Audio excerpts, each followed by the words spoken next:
Hey y'all, it's Rick here with Uncommon Communion, and I am very much out of cycle with this. I do appreciate your patience as it has been 6 in the morning twice now that you didn't get one. But there's a reason, and a reason that is educational, that is teaching me, that is helping me, I think, to see things about myself. Before I get into that and explain and also do a little update on current events. And I got two Psalms today to talk about.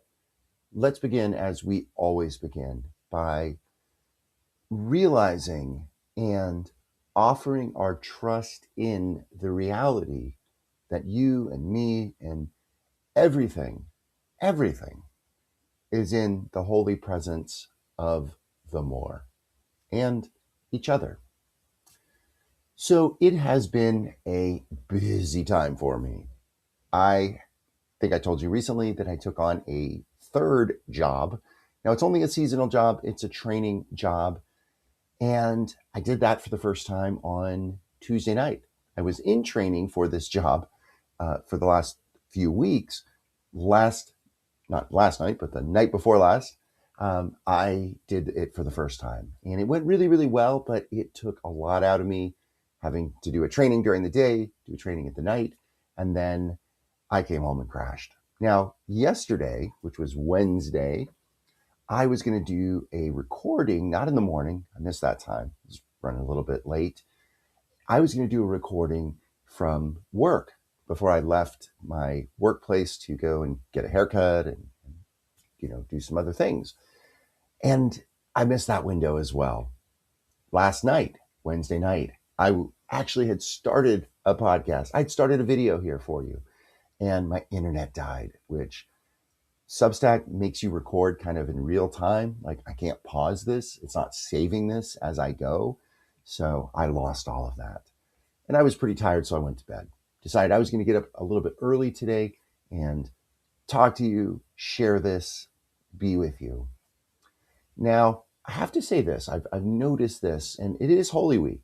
And I would, in other years, be coming to you talking about Holy Thursday, Maundy Thursday, and what it means to me, and my history with that, and maybe some facts and insights. I don't have that this year for you. And it's been an odd Lent because I've been busy in good ways. I don't feel like I've been wasting time. I've been doing my work and these podcasts and doing this new job, which again I think is a very valuable job in the training and the work that I'm providing.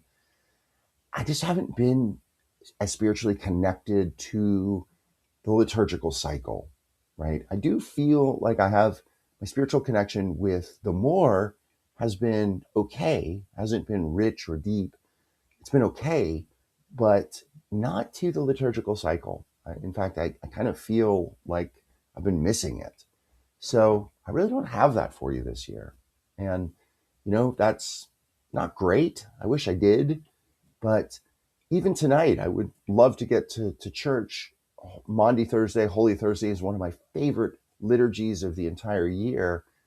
I'm leading another one of these trainings this evening. And it's going to be actually a really long day because I have a full training for my primary job and then this training in the evening. So I'm going to miss that. And tomorrow, Good Friday, I can't take off work. I have this, again, a third day of a training that I'm leading for work, my primary work. So it's a lot. The good news is I think it is good work. I think I am doing good in the world. I just haven't had the chance to do that spiritual Lent really this year. So the season is about to change. We're about to enter into Advent or Easter, and we'll see kind of what happens with that. So, two big current events yesterday before I get into the Psalms for today. We're going to the moon. Did you see that yesterday? The Artemis 2 launch. Unfortunately, I didn't catch it live. I really kind of wanted to. I'm sort of a NASA geek at heart. There's that part of me that just loves rockets and spaceships and going to the moon types of things. And I think it's pretty cool. I watched the launch in a recording a little bit later, but that is just amazing. And Godspeed to those 4 astronauts. They're going to see things that they're going to set some firsts, even though they're not going to land on the moon. They are going to go further than any humans have in a spacecraft, and they're also going to see the far side of the moon, parts that humans have not seen. So that's going to be pretty cool. So Godspeed to them. In horrible news, um, our fool in chief. I mean, what a buffoon! What a fool! He just continues to just befuddle himself, I mean, for lack of a better word. 2 things yesterday. He went to the Supreme Court in the morning to glare at his justices as he was trying to get them to overturn what is clearly settled law, 14th Amendment, birthright citizenship. Left early. I imagine he stormed out of there after he probably fell asleep there, and maybe pooped his pants too, because apparently that is a thing. There's some rumors out there about that. Don't want to rumor monger, but you hear that, you read that. Secondly, in the evening, 5 weeks overdue, he addressed the American people about the Iran war. Now, the good news about that was he didn't tell us anything bonkers as far as sending in troops. There was fear he might say that. Jumping out of NATO or threatening to leave NATO.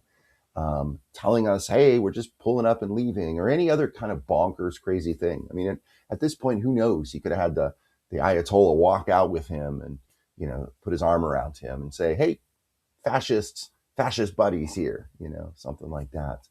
But I didn't watch it, thank goodness. I had a couple sponsee calls that I received last night. But from all the things that I heard and read afterwards, it was just lies and confusion. And, again, it's just not making any sense. It's so clear. He has gotten over his head and he's looking for someone or something to bail him out. And it doesn't happen when you're the president of the United States, So onward we go, and we pray for the soldiers and the families, and we just pray for that. All right, 2 Psalms today. Psalm 92 is going to be the first one, which is out of order that I'm taking this. But 92 is just a couple lines jumped out. It's a fairly short psalm. It's in kind of the theme that we've been familiar with. And I really like this passage, this verse, because, again, this shows you how colorful and creation-centered this First Nations translation is. And it says, when the bad-hearted sprout like grass on the plains, when wrongdoers bloom like wildflowers, they will dry up, turn brown, and never blossom again. But you, grandfather, stand high above all and for all days to come. So, yeah, and it's a fairly short psalm. Psalm 91 is what I wanted to feature. And been looking forward to talking to you about this because this is a good one. So, there are many psalms, of course, that hymns are based upon, right? Obviously, Psalm 23, everybody knows, the Lord is my shepherd, and so forth. There's other psalms that maybe we're not as familiar with, but we certainly know the lyrics or the hymn. So I'm going to read Psalm 91 to you. Now, the translation in here is going to make it a little bit different than you would hear, of course, in another translation. But see how long it takes you to pick up the song that is based upon this psalm. All right. So, and I probably won't read the whole thing. It's a kind of a longer psalm. I'm just going to read enough until I think you probably have gotten it. Okay. So, all who make their home in the secret place of the one above us all will remain under the shadow of the great provider.